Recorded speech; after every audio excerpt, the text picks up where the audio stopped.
for some dirt therapy. All right, today on Dirt Therapy, we're gonna work in the shop. It's raining outside, it's wet. We're gonna put some Rhino 2.0s in the front of the Canam X3xrc. All right, so here we go. We got some Rhino 2.0s. I got a stock axle here compared to a 2.0. You can tell the difference. Shaft size is quite a bit bigger. CVs are quite a bit bigger. Both ends. Cool thing about Can-Am is they come with a little O-ring, kind of seals off water and stuff from getting in the splines of the diff. SuperATV said, I'll match that O-ring right there. So that's the two. So here we are, got her on the lift. We're gonna put one in. Y'all don't need to see how to do both sides, just one. And I'm sure many of you have already done this, or have done this before. If so, cool. If not, cool.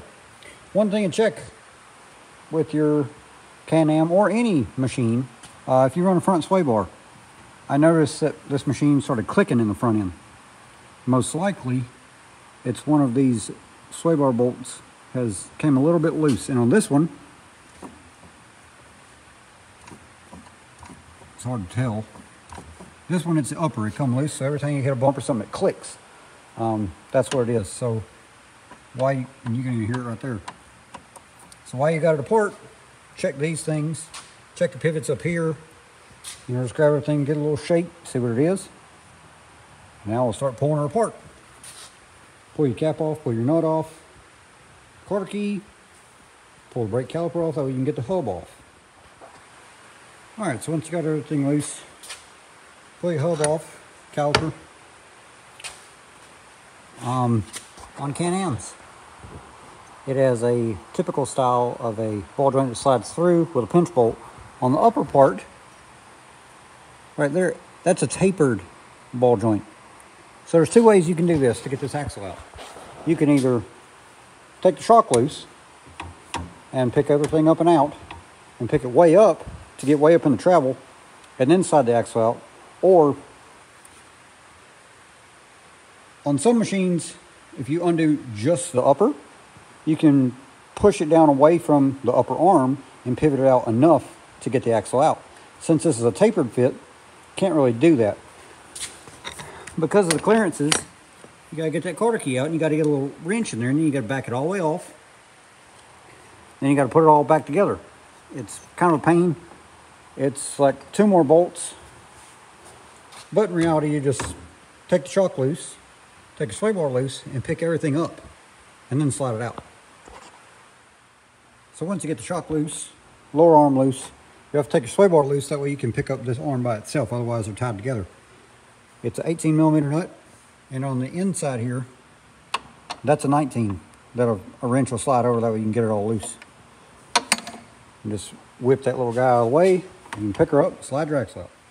And not only do Rhino 2.0s come with a new nut and washer, or you got some spares, they also come with a new quarter key. If you didn't know where it is, there it is. So once you get your old axle out, make sure you grease up the splines, grease your anti-seize on both ends. Basically, you just slide the axle in there, let the splines catch.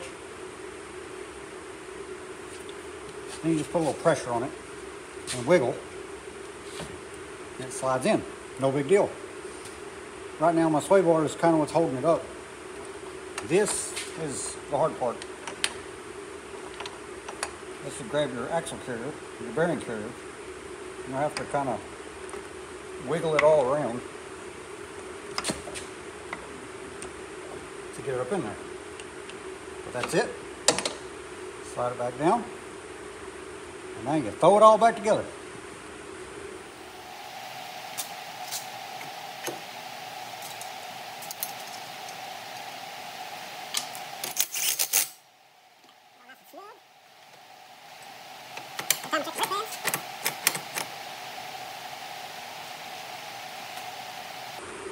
Don't be scared to use a little blue Loctite.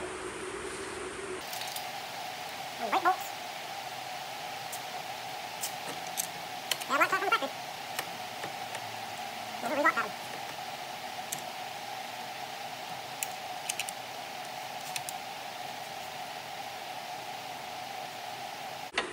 While our sway bar link was loose, we'll Loctite it too.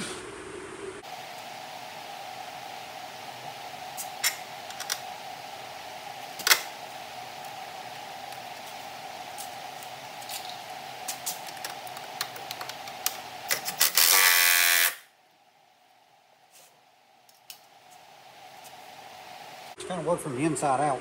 Put the shock on, basically last before you put the wheel on. Lock down the yellow ball joint bolt.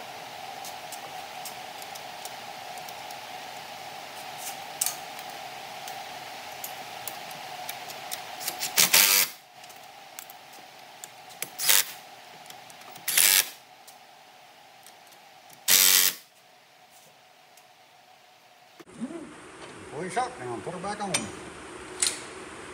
We'll Loctite on your shock bolt. Unless you have a new locking nut. If you have a new locking nut, you don't need Loctite. If you don't have it, you need to use Loctite. And once you got everything snug together, go back and torque it to the settings and the specs, and there you have it. A fresh set of Rhino 2.0 axles, the X3xrc.